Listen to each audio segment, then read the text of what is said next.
हम हिंदी साहित्य के इतिहास में महत्वपूर्ण प्रश्नों का अभ्यास कर रहे थे। इससे पूर्व हमने 62 प्रश्न पढ़ लिए थे, अर्थात 62 प्रश्नों का अभ्यास कर लिया था। आज प्रश्न संख्या 63 थे। मैं रथ का टूटा हुआ पहिया हूँ, लेकिन मुझे मत फेंको मत। ये किस कवि की पंक्तियाँ हैं? यह है धर्मवीर भारती। प्रश्न संख्या 64। आंगन के पार द्वार के रचनाकार हैं कौन? सच्चिदानंद, हीरानंद, वात्स्यायन। प्रश्न संख्या 65। कुंवर नारायण किस शतक के कवि हैं? तो ये तीसरा शतक के हैं। प्रश्न संख्या 66। कुआनो नदी कविता संग्रह के कवि हैं कौन? सर्वेश्वर दयाल सक्सेना। प्रश्न संख्या 67। ठंडा लोहा कविता संग्रह के रचनाकार हैं कौन है? धर्मवीर भारती। प्रश्न संख्या 68। संवेदनात्मक ज्ञान और ज्ञानात्मक संवेदन सूत्र के प्रयोक्ता है? 69। राष्ट्रगीत में भला कौन है भारत भाग्य विधाता है? फटा सुथन्ना पहने जिसका गुण हर चरना गाता है। उपर्युक्त पंक्तियों के रचनाकार हैं कौन है? रघुवीर साहे। प्रश्न संख्या 70। कविता में कहने की आदत नहीं, पर कह दूं वर्तमान समाज में चल नहीं सकता। पूंजी से जुड़ा हुआ हृदय बदल नहीं सकता। ये पंक्तियां इनमें से किस कवि की हैं? मुक्तिबोध की हैं। प्रश्न संख्या 71। धर्मवीर भारती की काव्य कृति कनुप्रिया में किसका वर्णन है? राधा के नवीन रूप का। प्रश्न संख्या 72।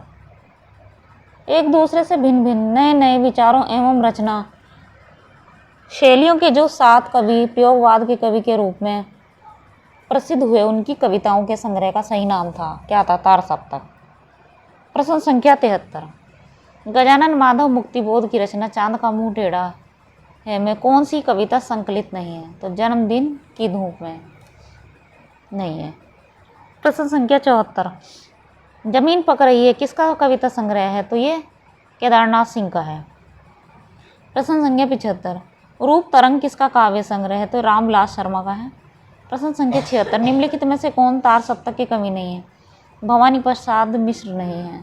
प्रश्न संख्या 77। निम्नलिखित युग्मों में से एक सुमिलित नहीं है, तो कौन सा नहीं है? टूटने का सुख अगे की रचना नहीं है।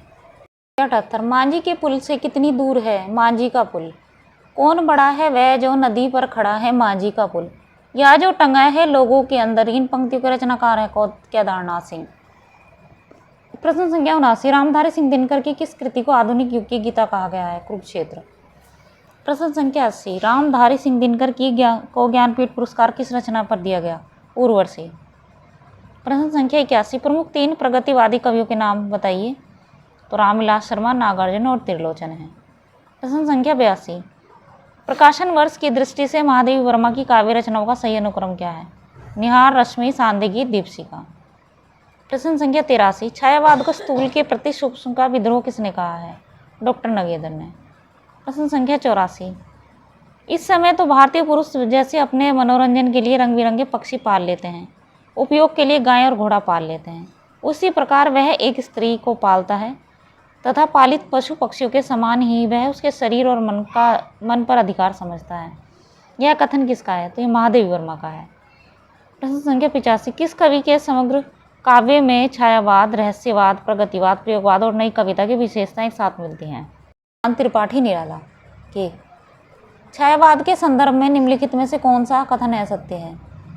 छायावादी कवियों ने प्रधान रूप से प्रणय की अनुभूतियों को व्यक्त किया है, यह सत्य है। प्रश्न संख्या 87। शत्रु मेरा बन गया है छल रहित व्यवहार मेरा, उक्त पंक्ति किस कृति से ली गई है? तो ये मधु कलश से ली गई है। प्रश्न संख्या 88। ज्ञान भिन्न कुछ क्रिया भिन्न है, इच्छा क्यों पूरी हो मन की, एक दूसरे से न मिल सके यह विडंबना है जीवन की। उपर्युक्त पंक्तियां कामायनी के किस सर्ग से ली गई हैं? तो ये रहस्य से ली गई हैं। प्रश्न संख्या 89। पेट पीठ दोनों मिलकर हैं एक, चल रहा लकुटिया टेक। इन पंक्तियों में व्यक्त की गई है भिक्षुक वर्ग की दयनीय स्थिति। प्रश्न संख्या 90। एक दिन सहसा सिंधु अपार, लगा टकराने नग तल, शुद्ध अकेला यह जीवन निरुपाय, आज तक घूम रहा विश्रब्द। कामायनी से उद्धत इन पंक्तियों के लिए कौन सा कथन सही है? श्रद्धा सर्ग, मनु को श्रद्धा का प्रत्युत्तर।